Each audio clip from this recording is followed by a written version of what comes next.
हमारी वृद्ध माँओं के और अन्य भी एक उम्र के बाद घुटनों में दर्द हो जाता है।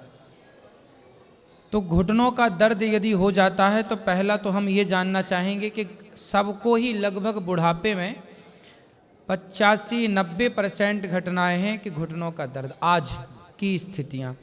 तो पहले तो हम ये जानना चाहेंगे कि घुटनों का दर्द होता क्यों है, और यदि हो जाए तो क्या ऑपरेशन कराना ही ऑप्शन है या आयुर्वेद कुछ औषधियों के द्वारा उसे ठीक कर सकता है।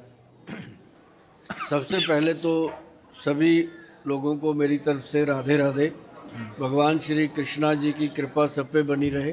और मैं आज आप लोगों के सामने हूँ और महाराज जी ने सवाल बड़ा अच्छा पूछा है, आप सबके लिए है, पूरे देश के लिए है, जनता के लिए है। क्योंकि जो लोग घुटनों के दर्द से परेशान हैं, जिनके घुटने ख़राब हो गए हैं या घुटनों में दर्द रहता है, किसी के बुज़ुर्ग के रहता है, किसी के जवां उम्र में भी रहता है, तो ऐसे लोगों को जब हम लोग मिलते हैं, हम लोग कुछ दवा की बात करते हैं, तो बहुत सारे लोगों के दिमाग में ये डाल दिया जाता है कि आपका ऑपरेशन होगा। और ये बात डालने वाला कोई डॉक्टर नहीं होता, उसका पड़ोसी होता है, खुद घर के लोग होते हैं। तो जरा सा घुटने में दर्द हुआ नहीं कि सामने वाला सीधे ही बोल देता है तेरा ग्रीस खत्म हो गया।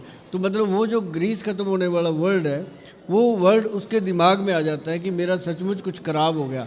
तो वो इंसान जो है वो डिप्रेशन में जाने लगता है। ऐसे करके वो जब डॉक्टर के पास जाता है, हॉस्पिटल में जाता है, तो महाराज जी उसको वहाँ भी बोल दिया जाता है कि ऑपरेशन करवा लो, अब ग्रीस खत्म हो गया। तो उसको लगता है कुछ सचमुच मेरा ख़त्म हो गया। तो मतलब बेचारा और डर जाता है कि उसके ऊपर पब्लिक की स्टैंप थी, फिर डॉक्टर ने भी लगा दी।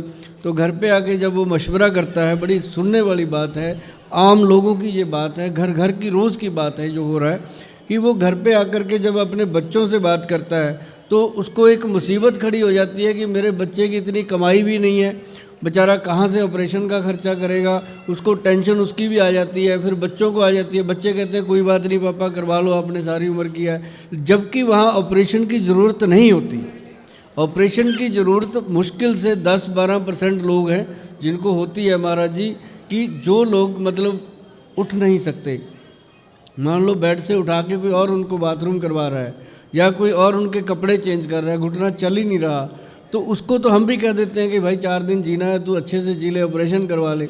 अब जो चल रहा है, गाड़ी में बैठ रहा है, सब्जी खरीद के ला रहा है या बाहर अंदर जा रहा है, रिश्तेदारियों में जाता आता है, तो उसको भी अगर कह दिया जाए कि तेरा ऑपरेशन होगा, तो ये एक बात समझ में नहीं आती। उसके लिए आयुर्वेद में अपनी रसोई घर में बहुत कुछ पड़ा है। अगर उसको बता दिया जाए कि भैया सौंफ, जीरा और अजवाइन का पाउडर बनाओ, उस पाउडर को कैसे बनाना है वो बड़ा सिंपल है। इन तीनों चीज़ों को बराबर मात्रा में आप लोगे तो मुझे लगता है कि आज महाराज जी के माध्यम से हम सबको बहुत फ़ायदा होने वाला है इन बातों का। जो मैं चंडीगढ़ में बैठ कर के लोगों को देखता हूँ, पंजाब सारा मेरे पास आता है, हरियाणा आता है, लेकिन आज मेरा मन था कि मैं भगवान श्री कृष्णा जी की नगरी में आकर महाराज जी के समृद्ध बैठ कर के अच्छे से आप लोगों से बात करूं। तो जो जीरा, अजवाइन और सौंफ है, ये मतलब आप देखेंगे इसका चमत्कार होता है। इसको तवे पे रोस्ट करके अच्छे से भून करके इसका पाउडर बना के रखिए, हर घर में होना चाहिए। ये ध्यान रखिएगा, हर घर में होना चाहिए, चाहे घुटने दर्द करें चाहे ना करें। जो खाएगा, जिसके घुटने दर्द नहीं होते उसको कभी होंगे नहीं, जिसके हो रहे हैं उसके कम होने शुरू हो जाएंगे दर्द। क्योंकि अजवाइन जो है वो आपकी गैस को ख़त्म करती है। जो जॉइंट्स के अंदर एक गैस बनती है, वो उसके साथ क्या है, जॉइंट स्टिफ हो जाते हैं और पेन होता है, दर्द होता है। तो इसका मतलब ये नहीं होता कि ग्रीस खत्म हो गया, घुटने में साइनोवल फ्लूइड होता है। ये ग्रीस ग्रूस पता नहीं कौन कहने लग गए हैं, पर ये एक फ्लूइड होता है अपने घुटने में, जो कि अपनी बॉडी के अंदर सिर्फ घुटने ही एक जॉइंट नहीं है जी, 360 जॉइंट हैं अपनी बॉडी के जी। उंगलियों में देखो 3 जॉइंट हैं, हर एक अंग में जॉइंट है। तो हर जॉइंट को ये लुब्रिकेशन चाहिए होता है। तो उसके लिए एक और बढ़िया चीज़ मैं बता दूं, वो है खसखस जो होती है, खसखास जिसको आप बोलते हैं, पोस्त का दाना, उसको ले लो। और उसके साथ जो तिल होते हैं अपने, अब तिल वगैरह खाते रहते हैं, जो सीसम के बीज, उसको लेकर के आप बराबर मात्रा में अगर आप उसको रोस्ट करके अच्छे से खाना शुरू कर दो, तो आप देखेंगे कि 5-6 महीने हो गए खाते हुए, शरीर में कुछ अलग ही एनर्जी है, चेंज ही आ रही है।